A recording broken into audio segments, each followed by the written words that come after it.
Se vocês acham que a onda de choque gerada pelo estrondo de um trovão, ou pelo som daquele carro alto esporte que passa do seu lado em alta velocidade é algo extremamente alto para os ouvidos, vocês estão prestes a se surpreender com o que vão ver aqui.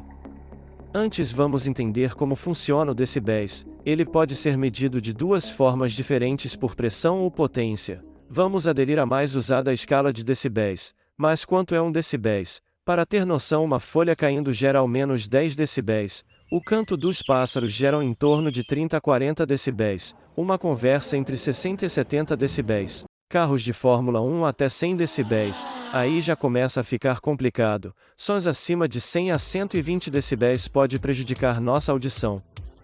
Mas todos esses sons não são absolutamente nada comparado ao som mais alto já registrado na história.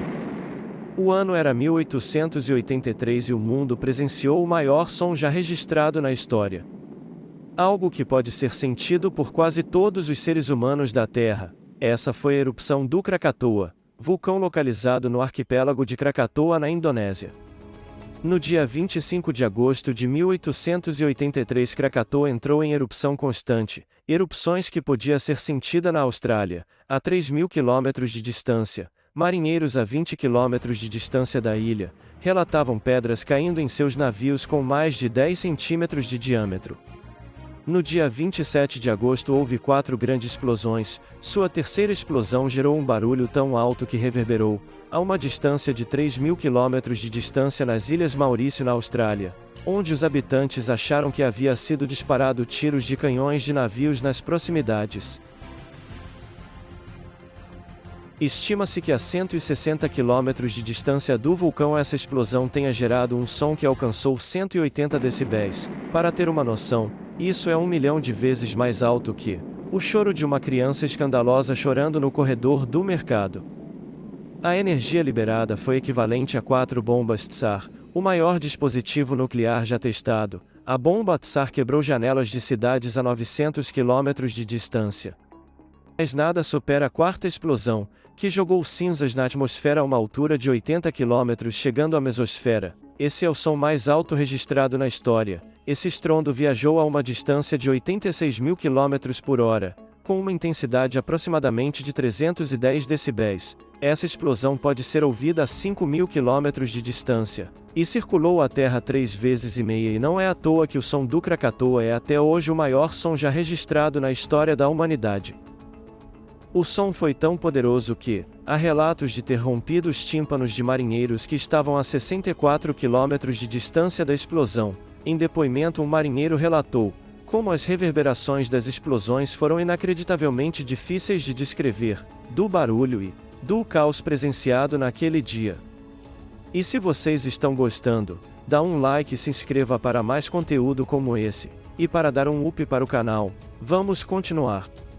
Em um depoimento colhido em 1946, de um marinheiro, que viajava no navio de seu pai próximo ao Oceano Índico, a noroeste de Krakatoa, foi relatado em suas palavras que tinha tanta poeira que a gente achou que ia sufocar, estava tão escuro que você não conseguia ver a palma da sua mão na frente do seu rosto, e as cinzas choviam sobre o convés. Havia quase 20 centímetros de camada de cinza, mal dava para andar e se no mar estava difícil, imagine na ilha. Precisamente às 10 horas e 2 minutos a ilha de 10 quilômetros cúbicos foi completamente desintegrada.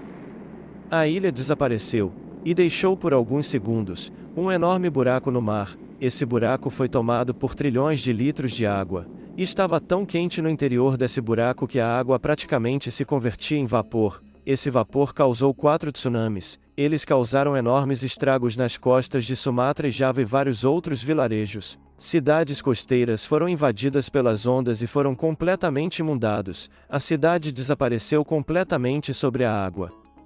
Nós estávamos navegando por cima da cidade e lembro de ouvir meu pai dizendo que se jogássemos uma âncora, ela poderia ficar presa na chaminé de uma casa. O mar estava cheio de toda espécie de destroço. Os tsunamis levaram as vidas de vários habitantes, e avançaram pelo Oceano Índico e Pacífico, chegando à costa leste da África. E não foi apenas nos oceanos que o Krakatoa deixou sua marca. A incrível força da explosão liberou uma energia estimada em mais de 10.000 vezes a força da bomba atômica de Hiroshima. Tudo isso mexeu com o ar, com a terra, com as cores e até o clima. O Sol e a aurora foram afetados pelos efeitos das partículas de poeira no ar. Isso estava acontecendo por todo o globo. Inscrições da época relatam auroras e pores do Sol extraordinariamente vividos e brilhantes, que inspiraram poetas e pintores em todo o mundo. Como por exemplo, na Europa, em Chelsea, Londres, o pintor William Acros ficou encantado com as cores roxas, vermelhas e alaranjadas. Pelo que hoje sabemos, foi efeito das cinzas e poeira que subiu à atmosfera. William pintou centenas de aquarelas e pores do Sol, que parecem fotos baseadas no que ele viu na época. Hoje os cientistas estão convencidos que o famoso quadro Grito de Eduardo Munch teria sido inspirado nesse céu. Historiadores da arte afirmam que Eduardo Munch era um expressionista e ele exatamente não precisaria pintar como ele via no mundo real e sim o que ele pensava. Mas datas e locais batem e, vamos ser sinceros, é bem legal pensar que esse céu serviu de inspiração para Eduardo. Bom, vou ficando por aqui. Se gostou, dá um like, se inscreva e até a próxima.